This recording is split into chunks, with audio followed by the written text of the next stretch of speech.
Assalamualaikum warahmatullahi wabarakatuh. Kami merupakan salah satu kelompok dari mata kuliah manajemen sumber daya manusia keberlanjutan. Di sini kami akan melakukan kunjungan ke salah satu pabrik yang ada di Cibogor, tepatnya yaitu pabrik tahu Cibogor. Kelompok kami terdiri dari 5 anggota kelompok, yaitu sebagai berikut. Saya Hanifah Zakia dengan NRP 22401062. Saya Jelita Rizky dengan NIM 224010076. Saya Ita Febriana dengan NRP 224010080. Saya Raihan Rizky dengan NRP 22401015. Saya Dendak Gustapa Wardana dengan NRP 22401026. Pada saat awal datang, kita coba konfirmasi terlebih dahulu ke salah satu pegawai yang ada di pabrik. Kemudian, kita diarahkan untuk menunggu terlebih dahulu di rumah pemilik pabrik tersebut, karena pemilik pabrik sedang perjalanan pulang dari luar. Sambil menunggu, di sini kita melakukan diskusi satu sama lain mengenai kegiatan yang akan dilakukan pada kali ini. Selain itu, kami juga coba melihat-lihat para pekerja yang sedang membuat tahu. Di sini bisa kami lihat mulai dari proses perendaman, penggilingan kacang kedelai, pemasakan, penyaringan, penggumpalan, pencetakan, pemotongan, dan pemberian pewarna alami untuk jenis tahu kuning.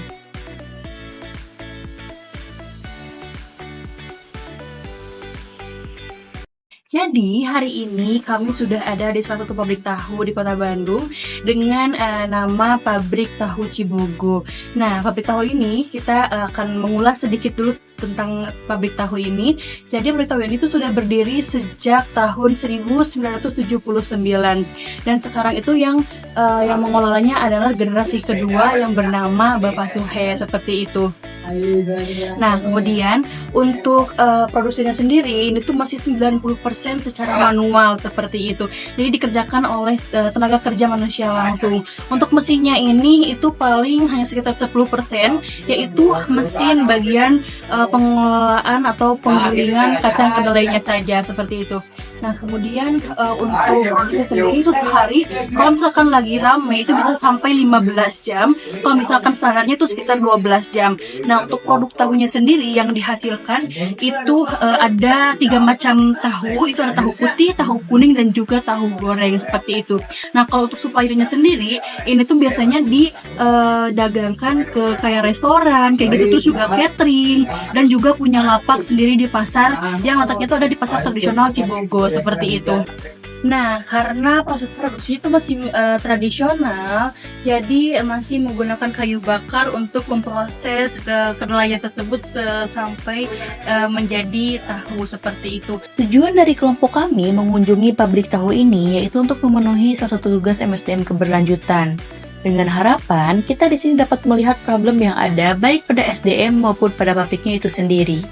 Nah, kemudian selanjutnya nanti akan ada pembahasan mengenai problem-problem yang ada di pabrik ini, dan begitu pun juga dengan solusi yang dapat kita sampaikan berupa pendapat untuk pabrik dan SDM yang ada di sini. Oke, kalau gitu untuk pembahasan selanjutnya nanti akan disampaikan oleh rekan saya yang lainnya. Stay tune! Di sini saya akan menjelaskan masalah yang ada di pabrik tahu Cibogor.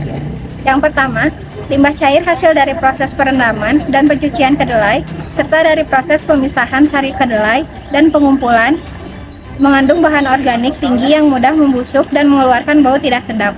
Jika dibuang langsung ke lingkungan tanpa proses pengolahan, limbah ini dapat mencemari saluran air, menyebabkan eutrofikasi di perairan, dan berdampak buruk bagi kesehatan masyarakat sekitar.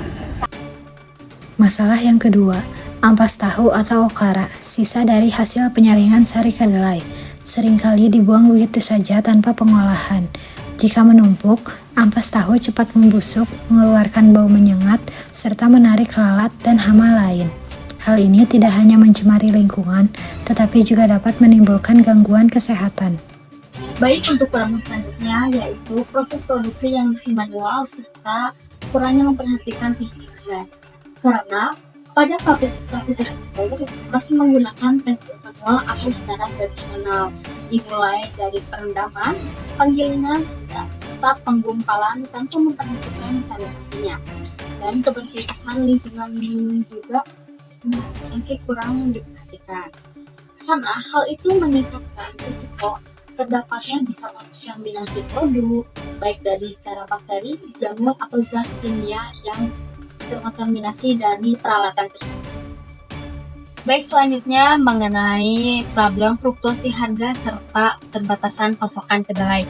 Untuk problem tersebut, untuk pemasok dari kedelai itu produsennya masih keterbatasan karena adanya problem dari rentannya cuaca terhadap produksi kedelai yang akan dikirim. Kemudian, itu juga sangat mempengaruhi terhadap rentannya fluktuasi harga pasar global. Karena jika harga kedelai naik, tentu saja biaya produksi akan sangat meningkat, teman-teman. Sementara harga jual tahu tidak bisa dinaiki dikarenakan daya beli masyarakat yang sangat terbatas. Baik, selanjutnya saya akan memberikan solusi yang akan disampaikan oleh rekan saya mengenai tentang problem tersebut. Setelah membahas masalah yang telah disampaikan, sekarang melanjutkan dengan solusinya. Dari solusi yang pertama, pabrik tahu dapat membangun sistem instalasi pengelolaan air limbah sederhana seperti kolam anaerobik atau filter biologis untuk mengolah limbah cair sebelum ternak atau sebagai sumber energi alternatif seperti biogas melalui proses fermentasi anaerob. Selanjutnya, solusi yang kedua. Ampas tahu bisa dijadikan pakan ternak, terutama untuk sapi dan kambing karena kaya serat dan protein.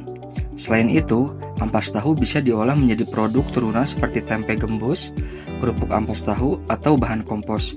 Pabrik tahu juga dapat menjalin kerjasama dengan peternak atau produsen pakan lokal untuk mengolah dan memanfaatkan limbah padat ini secara ekonomi.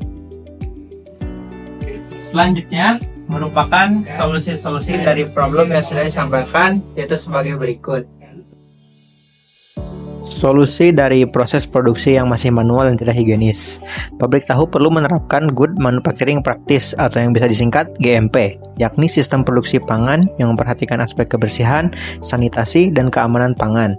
Selain itu, produsen perlu mulai mengadopsi alat bantu mekanis seperti mesin penggiling dan pengaduk otomatis untuk meningkatkan efisiensi dan menjaga higienitas. Pemerintah atau LSM terkait juga dapat memberikan pelatihan tentang standar keamanan pangan dan sanitasi industri rumahan. Selanjutnya, solusi dari problem terakhir yaitu fluktuasi harga dan keterbatasan pasokan kedelai. Salah satu solusi jangka panjangnya adalah mendorong penggunaan kedelai lokal yang harganya lebih stabil dan dapat menjalin hubungan langsung dengan petani sebagai pemasok tetap. Pemerintah dapat memberikan subsidi benih, pelatihan budidaya, dan insentif untuk produksi kedelai dalam negeri. Di sisi lain, pabrik tahu juga bisa membuat perencanaan pembelian dalam jumlah besar saat harga turun untuk stok cadangan. Oke, itu dia tadi hasil kunjungan kelompok kami ke pabrik tahu Cibogo. Itu juga tadi kami sudah sampaikan juga mengenai problem yang ada di pabrik ini dan juga problem yang terjadi pada sumber daya yang ada atau pada pegawainya.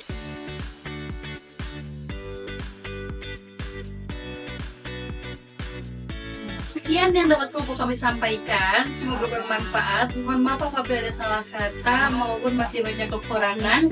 Wabillahi taufiq wal hidayah. Wassalamualaikum warahmatullahi wabarakatuh. Yang tahu rasa tahu Cibogo.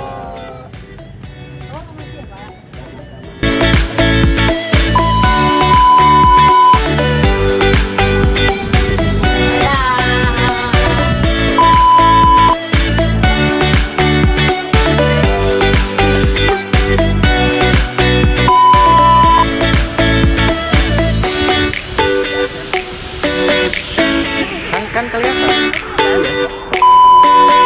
Dan keselamatan kerja yang ideal.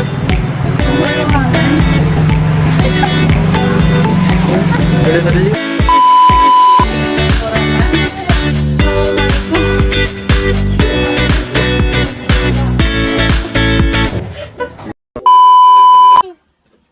Ih, cahayanya ini banget.